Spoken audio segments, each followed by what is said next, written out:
अध्यापक हैं तो सबसे पहले समझने का प्रयास कीजिए कि आपका विद्यार्थी किस स्तर का है। मैं कभी भी कायरता की बात नहीं सोचता, मैं समाज से लड़ना जानता हूँ। खान सर जैसा व्यक्ति जो शिक्षा के क्षेत्र में एक बहुत बड़ा मुकाम हासिल किए हुए हैं, वो आपके विद्यार्थी रहे हैं। कोई भी ऐसा क्षेत्र नहीं है जहाँ मेरे विद्यार्थी न हो। तो सर क्या मैथ और फिजिक्स वास्तव में कठिन विषय होते हैं? एक शिक्षक का नाम हमसे पूछेंगे जिससे मैं सर्वाधिक प्रभावित रहा जी, वह व्यक्ति श्री देवनाथ सिंह। कोई विद्यार्थी सफल होता है तो मुझे लगता है कि मैं ही सफल हूँ। जो विद्यार्थी जीवन हमारा रहा उसमें हम अनेक चुनौतियों का सामना किया। लास्ट में इस बात को आपसे कहें कि हमारे लिए घातक है तो कहीं कोई अतिशयोक्ति नहीं। हम चाहते थे कि इंडियन एडमिनिस्ट्रेटिव सर्विस में हम जाएं और ईश्वर को जो मंजूर होता है वही एक व्यक्ति के साथ होता है। अंत में हमारे साथ कुछ बहुत दुखद घटनाएं। नमस्कार, मैं हूँ सूरज और आप देख रहे हैं नमस्कार पूर्वांचल।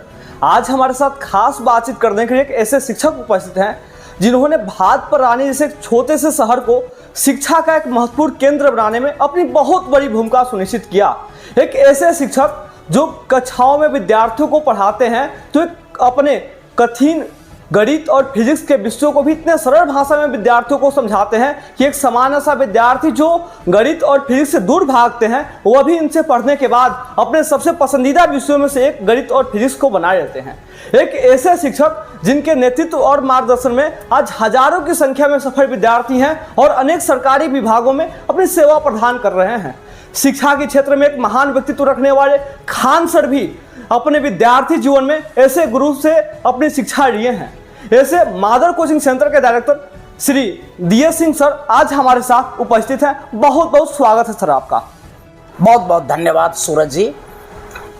सर मेरा पहला ही प्रश्न आपसे यह है कि एक सामान्य से विद्यार्थी जो मैथ और फिजिक्स से बहुत डरते हैं, लेकिन आप उसको इतने सरल भाषा में कैसे पढ़ाते हैं कि आपसे पढ़ने के बाद वह विषय उन विद्यार्थियों का सबसे पसंदीदा विषय बन जाता है?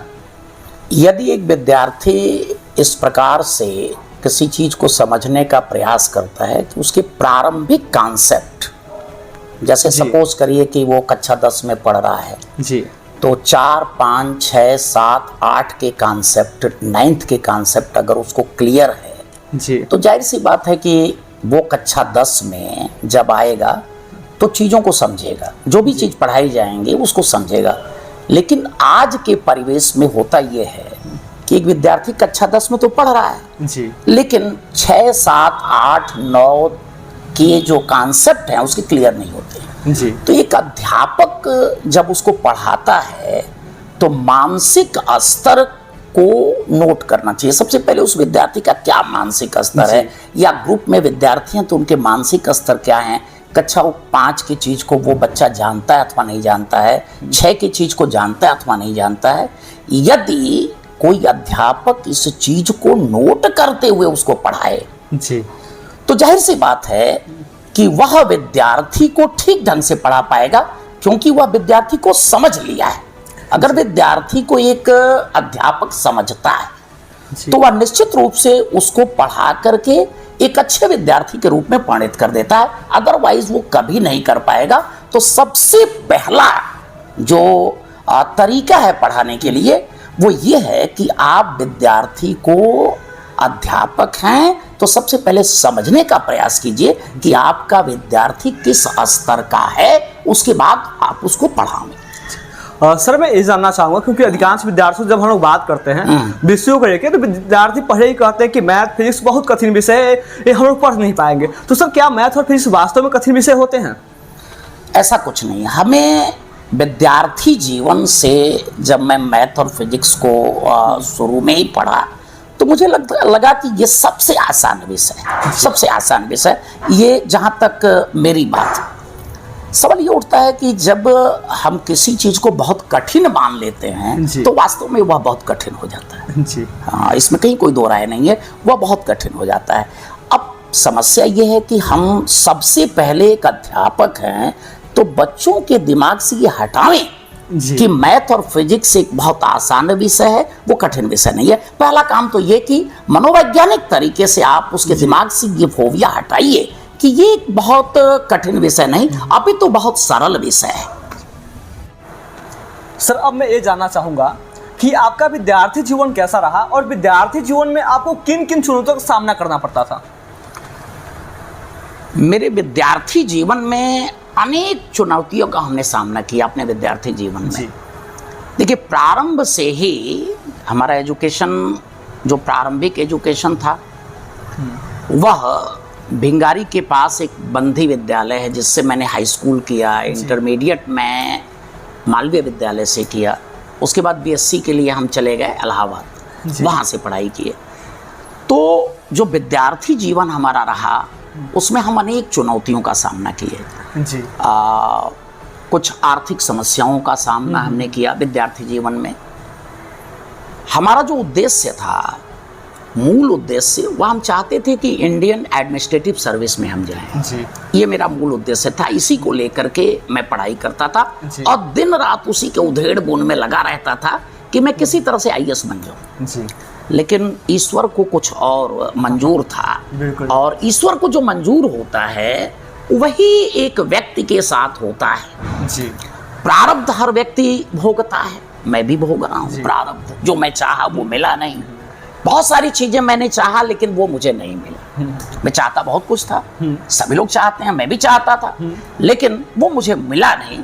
इसलिए तमाम संघर्षों के बावजूद हम जो है अपने गंतव्य को, अपने अंतिम चीज को, यानी आईएएस बनने के सपना को ही, सपना ही वो हमारे लिए रह गया, एक तरह से सपना ही रह गया। मान लीजिए वो सपना हमारा पूरा नहीं हो पाया जी।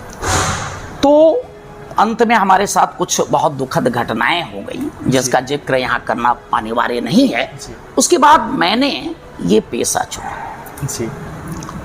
इसके पहले मैं बहुत दिनों तक श्री महेंद्र दास नेचुआ जलालपुर, जो कि गोपालगंज जिले में है, वहाँ मैं डिग्री कॉलेज में फिजिक्स पढ़ाता था। करीब 4-5 साल तक वहाँ जो है शिक्षण कार्य किया। वहाँ अध्यापक के रूप में मैं बीएससी में वहाँ पढ़ाया करता था भौतिक विज्ञान, इंटर में पढ़ाया करता था भौतिक विज्ञान।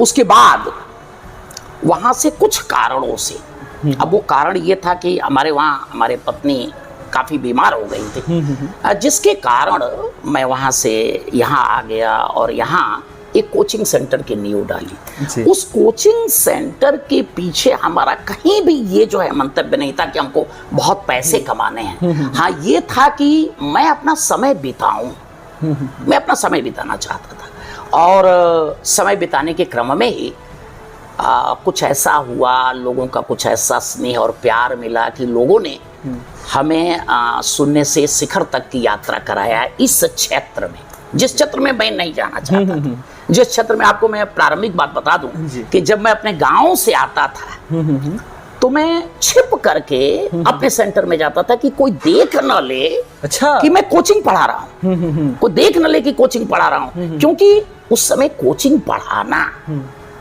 यह जो है समाज में बहुत ठीक निगाह से इस चीज को देखा नहीं जाता था। तो सर उस समय आपको, जब आपने कोचिंग पढ़ाना शुरू किया तो अनेक चुनौतियां उस समय भी उत्पन्न हुई होंगी? बहुत सारी चुनौतियां। सबसे बड़ी बात थी ये कि लोग कहते थे अरे बहुत पढ़े लिखे, लेकिन देखिए अब आज कोचिंग पढ़ाते हैं। ये एक बहुत बड़ी चुनौती थी। और ये चुनौती इतनी बड़ी थी कि कभी कभी इच्छा होती थी कि मैं इस चीज को छोड़ दूं। अच्छा, है ना?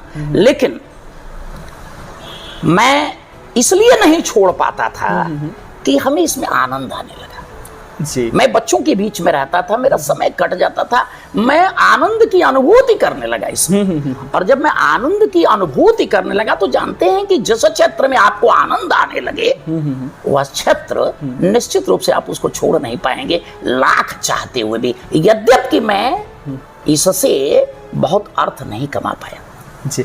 ठीक है जी। जैसे सर आप अभी बता रहे थे कि आपका जो मूल सपना था वो आईएएस बनना था, तो जब आप आईएएस नहीं बने तो उसमें क्या आप तनाव वाली स्थिति में, ऐसे अभी वर्तमान समय में अक्सर घटना सुनने को मिलता है कि कोई विद्यार्थी आईएएस बनने की तैयारी करते हैं या कोई बड़े पदों पर जाने के लिए सोचते हैं, लेकिन वो बड़े पदों तक नहीं पहुंच पाते तो तनाव की स्थिति में आ जाते हैं और कभी कभी स्थिति ऐसी उत्पन्न हो जाती है कि वो आत्महत्या करने के बारे में सोचने लगते हैं। तो सर क्या आपके साथ भी ऐसी स्थिति उत्पन्न हुई थी? नहीं, देखिए सूरज जी, मैं एक बहुत दृढ़ व्यक्ति जी। मैं कभी भी कायरता की बात नहीं सोचता। मैं समाज से लड़ना जानता हूँ। लोग चाहे हमको कुछ भी कहते रहें, मैं किसी का ध्यान नहीं देता, अपना कार्य करता हूं, स्ट्रेट वे में मैं जाने की कोशिश करता हूं। कभी भी किसी भी परिस्थिति में लोगों की आलोचना का मैं शिकार नहीं हो पाता। सर, जब आप विद्यार्थी थे उस समय के विद्यार्थियों में और वर्तमान समय के विद्यार्थियों में कितना अंतर आप महसूस करते हैं? बहुत बड़ा एक ऐसा गैप जिसको शायद भरा नहीं जा सकता। हमारे जमाने के विद्यार्थी नैतिक मूल्यों का पालन करते थे। आज के जमाने के विद्यार्थी जिस अध्यापक से पढ़ता है, पीठ पीछे उसी अध्यापक को गाली देता है, उसको शर्म नहीं आती। वह कभी यह नहीं सोचता कि अध्यापक जो हमारे जीवन को बना रहा है, चाहे वो छोटे क्लास में पढ़ाया हो चाहे बड़े क्लास में पढ़ाया हो, सबसे पहले उसका सम्मान करना चाहिए। शायद हमारे गुरु शिष्य की परंपरा का यह मूलभूत जो है आधार रहा है। तो सर, जैसे आपने कहा कि युवाओं के नैतिक मूल्यों का पतन हो रहा है, तो आप इसका सबसे बड़ा कारण क्या मानते हैं? क्यों इनके नैतिक मूल्यों का पतन हो रहा है?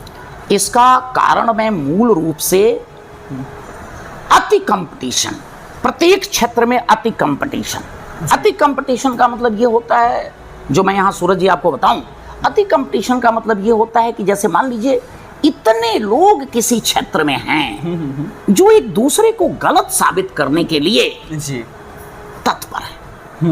और वो अच्छा एक चीज बताइए कि जब किसी व्यक्ति को आप गलत साबित करना चाहेंगे तो जाहिर सी बात है कि उसके बारे में समाज को दिग्भ्रमित करेंगे, और जब आप समाज को दिग्भ्रमित करेंगे तो जाहिर सी बात है कि उसके बारे में आप बहुत अच्छा नहीं बोलेंगे। अगर बहुत अच्छा बोलेंगे तो समाज तो उसको अडॉप्ट कर लेगा, समाज तो उसको चाहने लगेगा। तो जाहिर सी बात है कि उसके बारे में कुछ गलत सलत प्रलाप करके और उसको नीचा करने का प्रयास करेंगे। ये अति कंपटीशन जो प्रत्येक क्षेत्र में बढ़ती हुई जनसंख्या के कारण ये पैदा हो गई है, यही कारण है कि मूल्यों का पतन हो रहा है। सर, वर्तमान समय में आप शिक्षकों को किस रूप में देखते हैं? क्या शिक्षक की जो नैतिक जिम्मेदारी थी, ये वर्तमान समय के शिक्षक अपनी उस जिम्मेदारी का निर्वहन कर पाते हैं?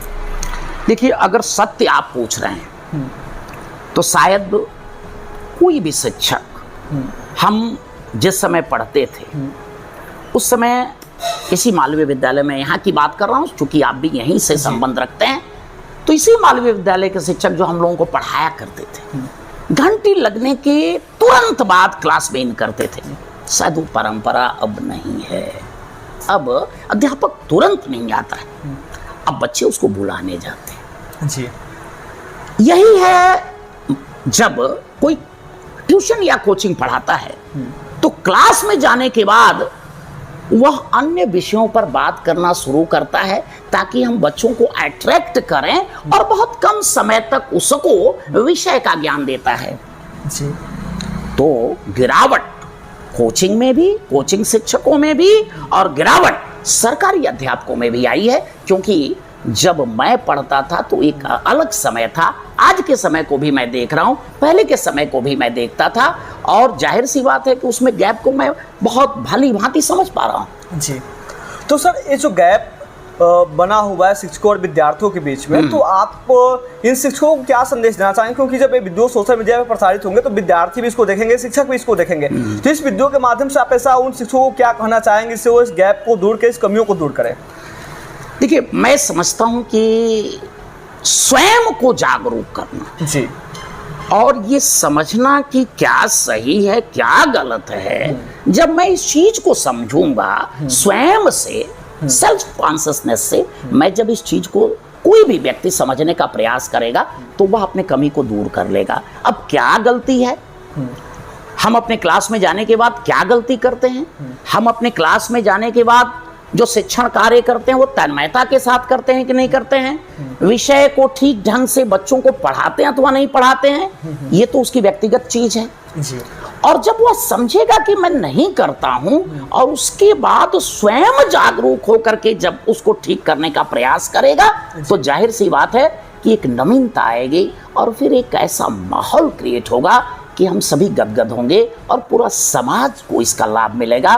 पूरे बच्चे पुनः अपने प्रारंभिक स्थिति में आएंगे, और जब एक बार किसी देश की शिक्षा प्रणाली दुरुस्त हो जाती है तो ये जो उदंडता है, जी ये जो अनैतिकता है, अपने आप समाप्त हो जाती है। उसको समाप्त नहीं करना पड़ता। जी जी सर, वर्तमान समय में जो सोशल मीडिया का एक प्रभाव समाज पे पड़ा हुआ है, आज हर विद्यार्थी के पास फोन है, तो क्या आपको लगता है कि विद्यार्थियों के पास फोन आने से, सोशल मीडिया आने से वो इसका सही उपयोग करते हैं या फिर अधिकांश निगेटिव दिशा में उपयोग करते हैं?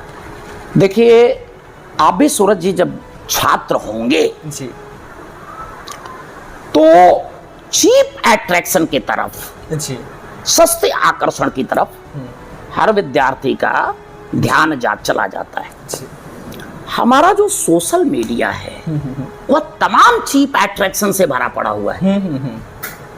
और जब हम किसी बहुत अच्छे विषय को उसमें देखते हैं तो तुरंत हमारा मन करता है कि चलो 5 मिनट उसको देख लें। जी होता यह है कि जब 5 मिनट की बात करते हैं तो उसमें इतना अट्रैक्शन है कि आप जो है उसको घंटों घंटों देखते हैं और मूल चीज को आप भूल जाते हैं देखना। तो अगर हम लास्ट में इस बात को आपसे कहें कि हमारे लिए घातक है तो कहीं कोई अतिशयोक्ति नहीं है। तो सर, विद्यार्थी इन सब चीजों से अपने आप को कैसे बचा के रखे? मैंने शुरू में ही आपको कहा कि आज के परिवेश में एक विद्यार्थी में कंसंट्रेशन और डिटर्मिनेशन का जो पावर है पहले के समय से बहुत अधिक होना चाहिए। जी बहुत अधिक होना चाहिए ताकि वह किसी भी गलत रास्ते पर जाने के पहले ही उस रास्ते से अपने पैर को खींच लेने की क्षमता अपने अंदर डेवलप कर ले। सर, आपको लगता है ऐसे ग्रामीण परिवेश में जो बच्चे हैं या फिर जो बच्चे बाहर से आते हैं, शिक्षा के अभाव के कारण या जागरूकता न हो पाने के कारण वो अपने जीवन में लक्ष्य को निर्धारित नहीं कर पाते कि उनको क्या बनना है, तो विद्यार्थी अपने जीवन में लक्ष्य को निर्धारित कैसे करे? विद्यार्थी तो सबसे पहले उसमें क्या योग्यता है इसको पहचानने का प्रयास करें। बहुत सारे विद्यार्थी आर्ट्स में बहुत अच्छा कर सकते हैं लेकिन उनके ऊपर साइंस थोप दिया जाता है। बहुत सारे विद्यार्थी साइंस में बहुत अच्छा कर सकते हैं लेकिन उनके ऊपर आर्ट्स थोप दिया जाता है। बहुत सारे विद्यार्थी वाणिज्य में बहुत अच्छा कर सकते हैं लेकिन उनके ऊपर साइंस थोप दिया जाता है। तो सबसे पहले तो आप देखें कि आप किस क्षेत्र में अच्छा कर सकते हैं। जी जैसे ही आप ये आइडेंटिफाई करेंगे कि मैं इस क्षेत्र में बहुत अच्छा कर सकता हूं और उस क्षेत्र में आगे बढ़ेंगे तो सफलता आपके कदम चूमेंगे। सर, वर्तमान समय की जो शिक्षा की स्थिति है, इस स्थिति को लेकर आप क्या देखते हैं? वर्तमान समय में शिक्षा में बहुत सुधार की गुंजाइश है सूरज जी। वर्तमान समय में तो सबसे पहले गुरु शिष्य परंपरा को पुनः पुनर्जीवित करना पड़ेगा जी, अदरवाइज कुछ होना नहीं है। तो हमारे पुराने जो गुरु शिष्य परंपरा है अगर हम उसको पुनर्जीवित कर सकें या करने का प्रयास करें या कुछ लोग मिल करके इसको पुनर्जीवित करें तो जाहिर सी बात है कि हम अपने उस उन्नत शिखर पर पहुंच जाएंगे जहां हम जाना चाहते हैं। सर, इस देश में पहले गुरुकुल शिक्षा पद्धति के माध्यम से विद्यार्थियों को शिक्षा दी जाती थी और वर्तमान समय में नई शिक्षा नीति के माध्यम से शिक्षा दी जा रही है। तो गुरुकुल शिक्षा पद्धति और ये नई शिक्षा नीति दोनों में से अगर किसी एक को चुनना हो तो आप किसको चुनेंगे? देखिए, अगर मुझसे आप पूछेंगे कि मैं किसको चुनूंगा तो मैं मध्यम मार्ग को अपनाता हूँ जी। कुछ खामियां हमारे गुरुकुल शिक्षा प्रणाली में भी थी जी, कुछ खामियां वर्तमान शिक्षा प्रणाली में है। तो जो प्रबुद्ध जन हैं वो बैठ करके एक मध्यम मार्ग निकाले, दोनों में से अच्छी चीजों का चयन करके एक ऐसा मार्ग निकालें जिससे समाज का भला हो सके। एक ऐसा मार्ग निकालें जिससे हमारा शिक्षा प्रणाली इस प्रकार का बन जाए कि वह सारी चुनौतियों का सामना करने में सक्षम हो जाए जी। सर, अक्सर सोशल मीडिया पे वायरल होता है और वायरल की वास्तविकता भी है कि खान सर जैसा व्यक्ति जो शिक्षा के क्षेत्र में एक बहुत बड़ा मुकाम हासिल किए हुए हैं वो आपके विद्यार्थी रहे हैं। तो सर, खान सर के बारे में आप क्या कहना चाहेंगे? देखिए, खान सर में अगर प्रतिभा नहीं होती जी तो आज इतनी ऊंचाइयों पर नहीं पहुंचे होते। तो जाहिर सी बात है कि अपने स्टूडेंट लाइफ में भी वह एक प्रतिभावान विद्यार्थी थे और तभी इस ऊंचाई पर पहुंच सके, अदरवाइज नहीं पहुंचे होते। सर, अभी तक आपके पढ़ाई में कितने विद्यार्थी बड़े ऊंचाई तक पहुंचे हुए हैं और सफलता हासिल की? अगर आप देखें सूरज जी तो कोई भी ऐसा क्षेत्र नहीं है जहां मेरे विद्यार्थी ना हो। आप हर गांव में जाके पूछिए, हर गांव में मेरे विद्यार्थी बड़े बड़े पदों को सुशोभित कर रहे हैं। सर कुछ क्षेत्र का नाम आप बताना चाहें, और जैसे विद्यार्थियों को आपने यहाँ से पढ़ाया और विद्यार्थी उस क्षेत्रों में बड़ी सफलता हासिल की है। बहुत बड़ी सफलता हासिल की है। जैसे एक सौरभ श्रीवास्तव को मैंने बहुत पहले पढ़ाया था जी। वो जो है सिंगापुर में चीफ साइंटिस्ट के पद पर है। अच्छा हाँ। ऐसे बहुत सारे विद्यार्थी, हम समझते हैं कि करीब 800 से करीब आप मान लीजिए कि 80 से 100 के बीच में विद्यार्थी एसआई हैं। बहुत सारे करीब 50 की संख्या में हमारे विद्यार्थी एमबीबीएस हैं। करीब हजारों से क्या कई हजारों की संख्या में इंजीनियर हैं। अब बहुत बड़ी संख्या में हमारे विद्यार्थी सफल हैं। इसमें आप जाकर के हर गांव में इसका सर्वेक्षण कर सकते हैं। जी सर, आपके जीवन से जुड़ा कोई ऐसा महत्वपूर्ण किस्सा जो आप साझा करना चाहें?